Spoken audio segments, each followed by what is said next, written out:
So, andito po pala ako sa Eki ngayon para sumakay ng train papunta ng simbahan. At dahil Sunday po ngayon, syempre, kailangan din natin pumunta ng simbahan para po magpasalamat kay Lord. Time check muna tayo, 12:45 na ng tanghali at parating na rin yung train ng ganitong oras.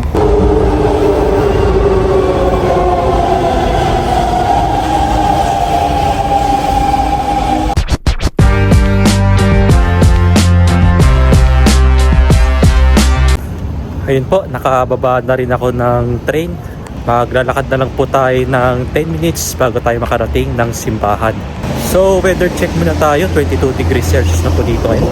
At pagdating ng 2 PM, saka po uulan. Pero saglit lang dahil 60% naman yung chance ng pag-ulan mamaya. Pero pagdating ng 4 PM, uulan ulit pero 55 chance of rain lang siya. So may possibility po talaga na uulan mamaya pero hindi naman siya ganun kalakas at ganun katagal. Pag ganito pa talaga yung panahon dito guys, masarap talagang maglakad dahil hindi na siya mainit tulad po ng dati. Dahil napapansin niyo naman po sa mga vlogs ko dati na mahirap talaga maglakad pag summer. At talagang pawisin na akong tao. Kaya simula ngayon, nag-e-enjoy talaga ako na maglakad. Dahil nga malamig na yung panahon at mararamdaman mo talaga yung lamig ng simoy ng hangin. Ganito talaga masarap na gumala ngayong season na to. Dahil hindi mo talaga mararamdaman yung pagod pag ganito naman kalamig. Kasi nung summer talaga pag pinagpapawisan tayo saka tayo nakakaramdam agad ng pagod. So bali doon na lang tayo tatawid mamaya. Medyo nakalagpas kasi tayo doon. Okay rin naman kasing dumaan dito para pag liko natin sa kanan, diretso na yun papunta ng simbahan. Medyo sumasakit lang yung tiyan ko ngayon dahil sa kinain ko na ramen kagabi bago ako umuwi ng bahay. Siguro nung pagkain ko nung manghang na ramen, saka ko lang siya naramdaman pagising ko kaninang umaga. Di bali, bibili na lang ako ng Pocari Sweat pagkatapos ko magsimba kasi nakakatulong yun para hindi na sumakit ulit yung tiyan natin. Saka tayo tatawid dito guys dahil green light na po Time check muna tayo, 1:30 na ng tanghali.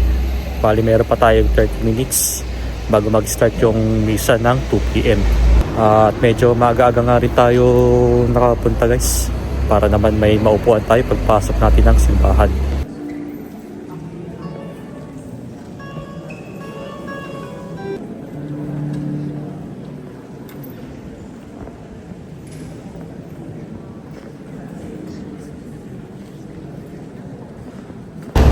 Time check muna tayo, 3:25 na ng hapon. So kakatapos lang ng misa ngayon. Bali may higit isang oras nga pala yung misa kanina guys, kaya medyo natagalan. Pero okay na po yun, at least maganda yung homily na sinabi ni Father kanina. But anyways, mag-iisip muna ako kung saan ako pupunta ngayon habang may oras pa tayo. Dahil maya-maya ay uwi na rin tayo ng bahay para makapagpahinga dahil pasok na naman po tayo bukas. Simula bukas ay meron tayong 5 araw na pasok from Monday to Friday.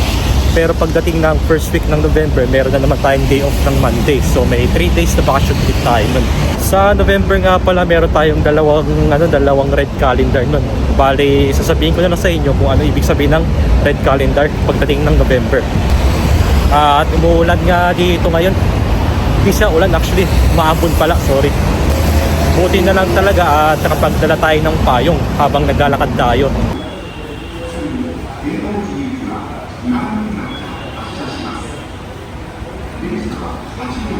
Nakababa na rin ako ng train at sa ngayon nandito na ako sa Cochin para mag-ikot-ikot sa mall na ito.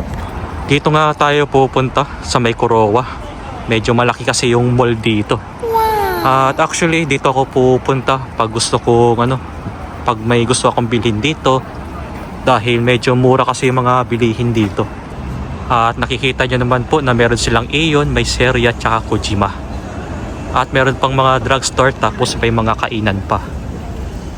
Dahil karamihan sa mga pwesto dito medyo mura kasi yung mga bilihin. Kaya kung gusto nyo bumili kunwari ng mga damit, makakabili kayo sa murang halaga. So yun nga rin kasi yung plano ko. Titingin-tingin ng mga damit ko ano yung mabibili ng mura. Isa rin ito sa kilalang shop dito sa Japan, ang Muji. Dahil mura po dito. Ayan po, try natin pumasok.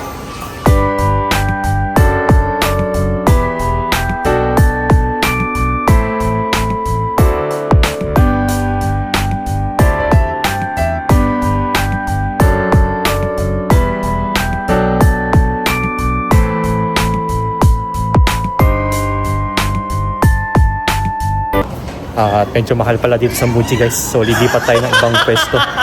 Ibang shop pala. At sana makabili tayo ngayong araw. Kahit isang damit lang okay na yun. Para naman hindi paulit-ulit yung sinusuot natin, di ba? Pansin nyo rin na paulit-ulit din yung mga damit ko. Akit muna tayo dito sa may second floor. Dahil meron silang meron silang Shimamura. Yun, ito yung isa sa murang shop kung saan kayo makakabili ng murang damit, ang Shimamura.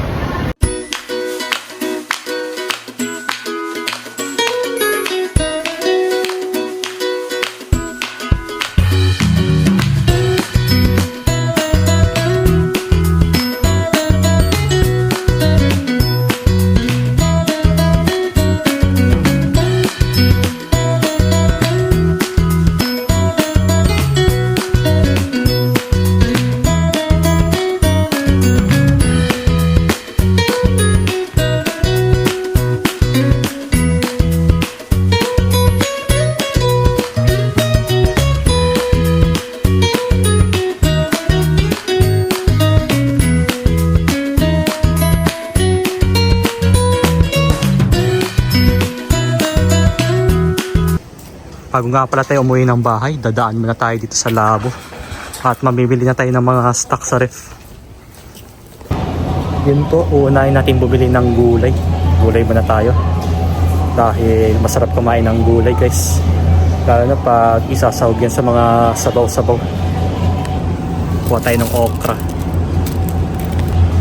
tapos beans. Ito medyo marami na rin yung dito. Tapos kuha tayo ng talong. Sasawag kasi natin ito sa sinigang na hipon. Saka horenso, spinach. Wala tayong makitang kangkong dito ngayon eh. Kuha tayo ng kamatis. Mahal ng kamatis ngayon, sa 300 plus.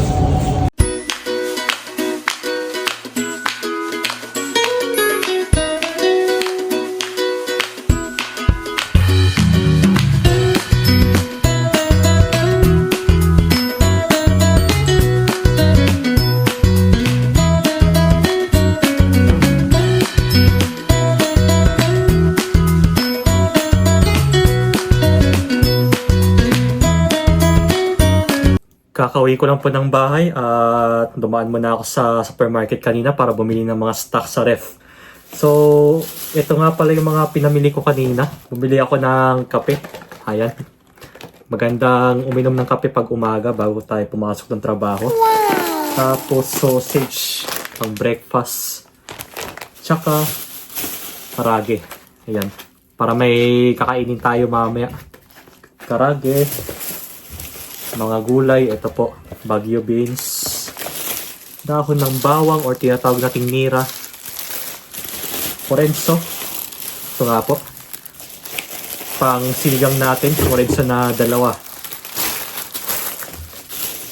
spam, ayan, para may stock tayo pag wala na tayong ulam. Ito nga pala yung kakainin ko mamaya guys, pepperoncino, para hindi na tayo magluluto mamaya. Siyempre, karne, baboy. Puro baboy lang pinamili ko eh. Kaya pag gusto natin magluto, meron tayong stock dito. Tapos panibagong baboy pa. Ito. And pork chop.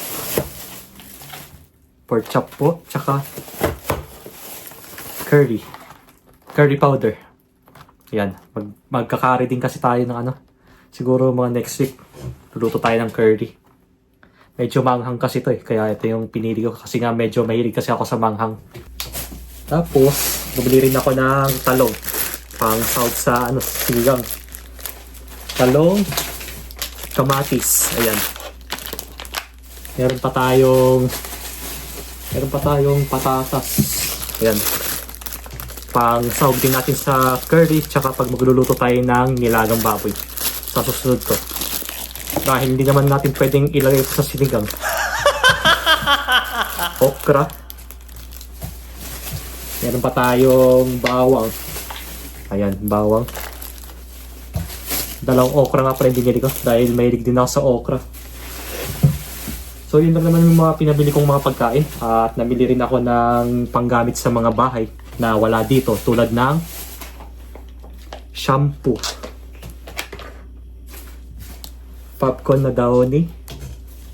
Bumili rin ako ng bleach or yung Clorox natin. Panglinis din kasi ito eh. Sponge, panghugas ng pinggan.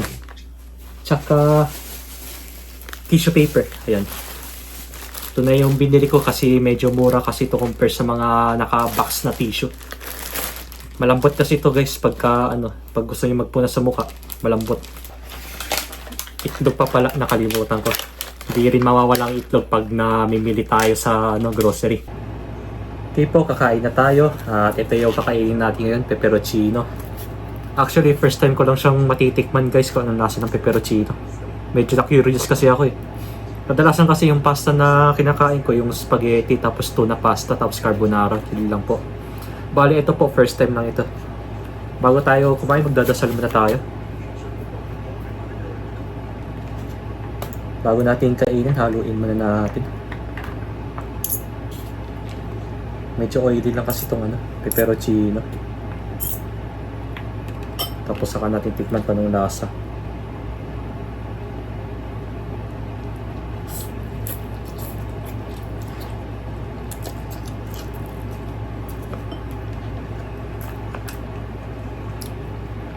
Sarap. Wow! Sarap ng sarap ng pasta. Tapos may sausage.